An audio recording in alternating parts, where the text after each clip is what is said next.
Hello, welcome to Koil fluid dynamics. ఈ రోజు మేము మీకు 1 horse power water filled submersible pump గురించి వివరించబోతున్నాం. బాక్స్ లో ఇన్స్ట్రక్షన్ మాన్యువల్ మరియు వారంటీ కార్డు ఉంటాయి. వారంటీ కార్డ్ మీద product code, serial number, date of sale, dealer stamp మరియు సంతకం తప్పనిసరిగా ఉండాలి.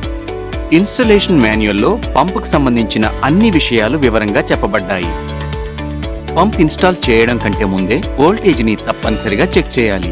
సింగిల్ ఫేజ్ కు 220 నుండి 240 మధ్య ఉండాలి మరియు 3 ఫేజ్ కు 400 నుంచి 420 మధ్య ఉండాలి. మోటార్లో చూపించిన విధంగా నీరు నింపాలి. పంపును ఇన్స్టాల్ చేయడానికి మనకు HDPE పైప్, నెట్, జాలి, రబ్బర్ బ్యాచ్, 2 హోస్ నిప్పుల్, 2 క్లిప్లు, ఇంకా టెఫ్లాన్ టేప్ మరియు ఇన్సులేషన్ టేప్ ఉండాలి. మోటార్ యొక్క నట్ను విప్పి షాఫ్ట్ యొక్క ప్లేని చెక్ చేయండి. 2 వైపుల నుంచి స్క్రూలను విప్పి నీటిని నింపండి. నీటిని పూర్తిగా నింపి 2వ వైపు నుండి నీరు బయటికి వస్తోందో లేదో చెక్ చేయండి.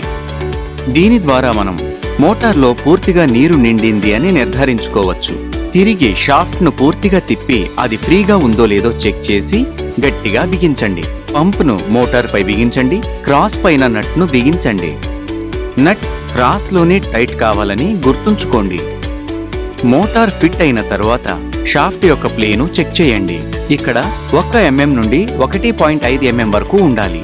తర్వాత మోటార్తో పాటు ఇవ్వబడిన జాలిని ఫిట్ చేయండి. కేబుల్ను ఈ స్టీల్ పట్టీ లోపలి నుండి తీసివేయండి. పైన చక్కటి జాలీని ఉంచేలా చూసుకోండి. ఈ జాలి మోటారును బురద, గులకరాళ్లు మరియు ఇతర ధూళి నుండి రక్షిస్తుంది. డబల్ హోస్ నిప్పుల్ను ఇన్సులేషన్ టేప్ వాడి బిగించండి మరియు ఈ విధంగా బిగించండి. వైర్ను ఈ విధంగా బిగించండి. దానిపై ఇన్సులేషన్ టేప్ మరియు రబ్బర్ ప్యాచ్ వేయండి. ఇది రబ్బర్ ప్యాచ్ వైర్ను నీటి నుండి రక్షిస్తుంది. ఈ విధంగా వైర్ను జాగ్రత్తగా టేపింగ్ చేయండి. HDPE పైప్ను కొంచెం వేడి చేసి డబుల్ హోస్ నిప్పుల్ను తొడగండి. ఆ పైన 2 క్లిప్లు పెట్టి గట్టిగా బిగించండి.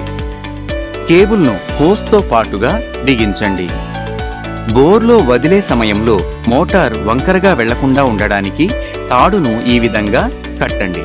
ఇప్పుడు పంపును నేరుగా బోర్లో దించండి. గుర్తుంచుకోండి, పంప్ పూర్తిగా బోర్లో కింద ఉండకూడదు. కనీసం 20 నుండి 25 అడుగుల ఎత్తులో ఉండాలి. ఇది కంట్రోల్ ప్యానెల్. ఇందులో కెపాసిటర్ రన్నింగ్ ఉంటుంది, అలాగే కెపాసిటర్ స్టాటిక్ ఉంటుంది. కంట్రోల్ ప్యానెల్లోని కెపాసిటర్ యొక్క వాల్యూ పంప్ యొక్క HPకి అనుగుణంగా మారుతుందని గుర్తుంచుకోండి. కంట్రోల్ ప్యానెల్లోని పంప్ యొక్క వైర్ను ఎలా ఫిక్స్ చేయాలో చిత్రంలో చూపబడింది. వైర్ను ఈ విధంగా ఫిక్స్ చేయండి. ఇది స్టాప్ మరియు స్టార్ట్ బటన్. ఇప్పుడు మోటార్ను స్టార్ట్ చేయండి. మోటార్ను స్టార్ట్ చేసిన తర్వాత వోల్టేజ్ను తప్పకుండా చెక్ చేయండి.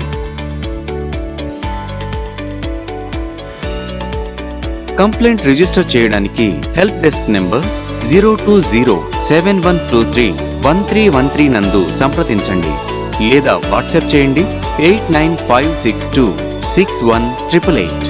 మాకు ఈమెయిల్ కూడా చేయవచ్చు crm@lgmindia.com. ఇంకా ఇప్పుడు మీరు కోయల్ రీచ్ యాప్ ద్వారా కూడా కంప్లైంట్లను నమోదు చేయవచ్చు. ఈ రోజే డౌన్లోడ్ చేయండి. ఇంకా ఈ రోజే మీ యొక్క కోయల్ ప్రోడక్ట్ ని రిజిస్టర్ చేయండి. ధన్యవాదాలు.